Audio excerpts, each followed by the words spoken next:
1881 में आर्कियोलॉजिस्ट का एक गिरोह मिस्र के एक छोटे से गांव सकारा में सर्वेक्षण कर रहा था।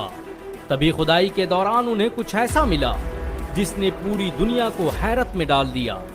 आर्कियोलॉजिस्ट ने एक ऐसी चीज खोज निकाली थी जिसका जिक्र कुरान में बार बार किया गया था, और ये चीज कुछ और नहीं मिस्र के सबसे बड़े फिरौन रैमसेस द सेकंड की लाश थी। ये वही रैमसेस द सेकंड था जिसने कत्ल करने के इरादे से मूसा अलैहिस्सलाम का पीछा किया और फिर उसकी दरियाए नील में डूबकर मौत हो गई। फिरौन अपने लश्कर के साथ दरियाए नील में डूब गया, लेकिन उसकी लाश 19वीं सदी तक दुनिया की आंखों से ओझल रही। किसी को पता नहीं था कि कुरान में जिस फिरौन की लाश को कयामत तक महफूज रखने का वादा किया गया है वो आखिर है कहाँ। लेकिन साल 1881 में सकारा में मिले एक ताबूत ने पूरी कहानी तब्दील कर दी। मूसा अलैहिस्सलाम और फिरौन की कहानी किसने सुनी नहीं होगी। यही वो बादशाह था जिसने खुदाई का दावा किया और इंसानों पर जुल्म और जबर के पहाड़ तोड़ दिए। जो उसे खुदा तस्लीम न करता उसे मिस्र की जमीनों में जिंदा दफन कर दिया जाता। एक दिन फिरौन ने ख्वाब में देखा कि जल्द ही मिस्र की सरजमीनों से एक बच्चा जन्म लेने वाला है जो उसकी सल्तनत और हुकूमत का खात्मा कर देगा। फिरौन ने पूरे मिस्र में ऐलान कर दिया कि आज से जो भी बच्चा जन्म लेगा उसे कत्ल कर दिया जाएगा। लेकिन अल्लाह ने ना सिर्फ मूसा को पैदा किया बल्कि उनकी परवरिश उसी फिरौन के घर में करवा दी।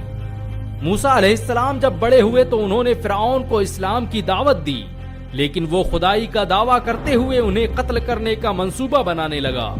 वो अभी मूसा को खत्म करने के लिए अपना लश्कर तैयार ही कर रहा था कि मूसा अलैहिस्सलाम अल्लाह के हुक्म से बनी इसराइल को लेकर दरियाए नील की तरफ चल पड़े। जैसे ही फिरौन को खबर मिली कि मूसा दरियाए नील की तरफ जा रहा है, उसने अपना लश्कर लेकर उनका पीछा करना शुरू कर दिया। आगे दरियाए नील थी और पीछे फिरौन का लश्कर। अक्ल कहती थी कि आज मूसा या तो दरिया में डूब कर मरेगा या फिरौन की तलवार उसे कत्ल कर देगी। लेकिन तभी हुक्म हुआ कि ऐ मूसा, अपनी लाठी को इस दरिया पर मार। मूसा अलैहिस्सलाम ने जैसे ही अपना आसा दरिया पर पटका, दरिया के बीचों बीच रास्ता बन गया और उनका पूरा लश्कर उसी रास्ते से दरिया पार कर गया। फिरौन ने जब मूसा को दरिया से गुजरते देखा तो उसने अपना लश्कर भी उसी रास्ते पर दौड़ा दिया, और जैसे ही बीच में पहुंचा तभी हुक्म हुआ कि ऐ मूसा, अपना आसा जमीन पर पटक। मूसा अलैहिस्सलाम ने जैसे ही अपना आसा जमीन पर पटका, दरिया फिर से तेजी से बहने लगा और फिरौन और उसका पूरा लश्कर उसी नील नदी में गर्क हो गया। जमाने बीत गए, हजारों साल गुजर गए, न जाने कितने बादशाह आए और गए, कितनी सल्तनतें तबाह हुई। किसी को याद ना रहा कि मिस्र की सरजमीनों पर कोई फिरौन नाम का बादशाह भी गुजरा था। तभी अल्लाह ने अपनी किताब कुरान में मूसा का जिक्र करते हुए फिरौन की मिसाल पेश की, और फिर दुनिया ने फिरौन की लाश को ढूंढना शुरू कर दिया। हर कोई जानता था कि अगर कुरान ने फिरौन की लाश को महफूज करने की बात कही है तो वो दुनिया के किसी न किसी कोने में जरूर मौजूद होगी। और आखिरकार 1881 में आर्कियोलॉजिस्ट ने मिस्र के एक छोटे से गांव में फिरौन की लाश को ढूंढ निकाला। 1980 के दशक में जब फिरौन की लाश पर अधिक चर्चाएं होने लगी तो उसे रिसर्च के लिए फ्रांस की राजधानी पेरिस भेजा गया ताकि उसकी लाश का गहराई से मुताला किया जा सके। लेकिन इंटरनेशनल नियमों के मुताबिक इंसान चाहे जिंदा हो या मुर्दा, बॉर्डर पार करने के लिए उसका पासपोर्ट होना जरूरी है। यही वजह है कि फिरौन दुनिया का पहला मुर्दा इंसान था जिसका पासपोर्ट बनाया गया। मिस्र ने न सिर्फ फिरौन का पासपोर्ट बनाया बल्कि उसे पासपोर्ट में किंग का दर्जा भी दिया। जब फ्रांस ने फिरौन की लाश रिसर्च के लिए मंगाई तो उसकी जिम्मेदारी वहां के सबसे बड़े वैज्ञानिक मोरिस बुकाय को सौंपी गई। इन्हें आज भी फ्रांस के इतिहास का सबसे बड़ा सर्जन माना जाता है। मोरिस बुकाय की लिखी किताबें आज अमेरिका से लेकर यूरोप की बड़ी बड़ी यूनिवर्सिटियों में पढ़ाई जाती हैं। इन्होंने कई सालों तक सऊदी अरब के किंग शाह फैसल के फैमिली डॉक्टर के रूप में अपनी सेवाएं दी थीं। मोरिस बुकाय ने जब फिरौन की लाश को देखा तो उनके दिमाग में सबसे पहला सवाल यही था कि आखिर फिरौन की मौत हुई तो हुई कैसे। अपनी रिसर्च के दौरान उन्होंने देखा कि फिरौन के पूरे जिस्म में नमक लगा हुआ है, जो इस बात का सबूत है कि इसकी समंदर में डूबकर मौत हुई है। اور اس کے بعد ہی لاش پانی سے باہر آئی، لیکن اب سوال تھا کہ سمندر میں ڈوبنے کے بعد لاش باہر آئی تو آئی کیسے اور اتنے سالوں تک محفوظ کیسے رہی؟ وہ ابھی اسی سوچ میں گم تھے کہ ان کے ایک ساتھی نے کہا کہ اس میں اتنا سوچنے والی بات کیا ہے؟ مسلمان تو صدیوں سے مانتے آئے ہیں کہ فرعون ڈوب کر مرا تھا۔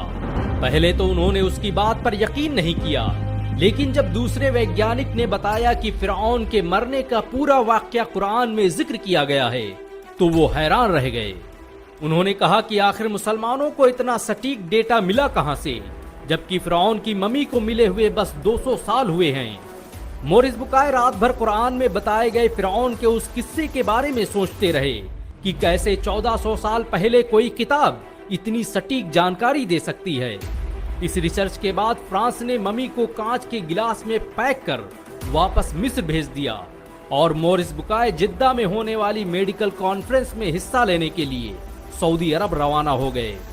سعودی میں ہونے والی اس کانفرنس میں دنیا بھر کے ویگیانک اور شودھ کرتا آئے ہوئے تھے۔ مورس بکائے بھی فرعون پر کی گئی اپنی اس ریسرچ کو بتانے کے لیے وہاں موجود تھے۔ تبھی اسٹیج پر قرآن کی سورہ یونس کی آیت نمبر 92 پڑھی گئی کہ اب تو ہم تیری لاش کو ہی بچائیں گے تاکہ تو بعد کی نسلوں کے لیے نشان عبرت بنے، اگرچہ بہت سے انسان ایسے ہیں جو ہماری نشانیوں سے غفلت برتتے ہیں۔ اتنا سننا تھا کہ مورس بکائے مارے جوش کے چیخ پڑے اور بھری محفل میں کھڑے ہو کر سب کے سامنے اعلان کر دیا کہ میں آج ہی اسلام قبول کرنے کا اعلان کرتا ہوں اور اللہ کی کتاب قرآن پر ایمان لاتا ہوں۔ فرانس واپس جانے کے بعد مورس بکائے نے لگاتار 10 سالوں تک قرآن اور وگیان پر شودھ کیا اور ثابت کیا کہ قرآن کی ایک بھی آیت سائنس کے سدھانتوں سے نہیں ٹکراتی، بلکہ سائنس آج جو کچھ بھی بیان کر رہا ہے قرآن نے اسے ہزاروں سال پہلے ہی بیان کر دیا تھا۔ فرعون کی لاش آج بھی مصر کے میوزیم میں پوری دنیا کے لیے نشان عبرت بنی ہوئی ہے۔ قرآن کے اس معجزے کو دیکھ کر ہر مسلمان کا ایمان تازہ ہو جاتا ہے۔ قرآن کے اس ویگیانک ستیہ کو جان کر اگر آپ کو گرو محسوس ہوا ہو تو اس ویڈیو کو لائک اور شیئر ضرور کریں۔ ایسی اور ویڈیو کو دیکھنے کے لیے ہمارے چینل کو سبسکرائب کریں۔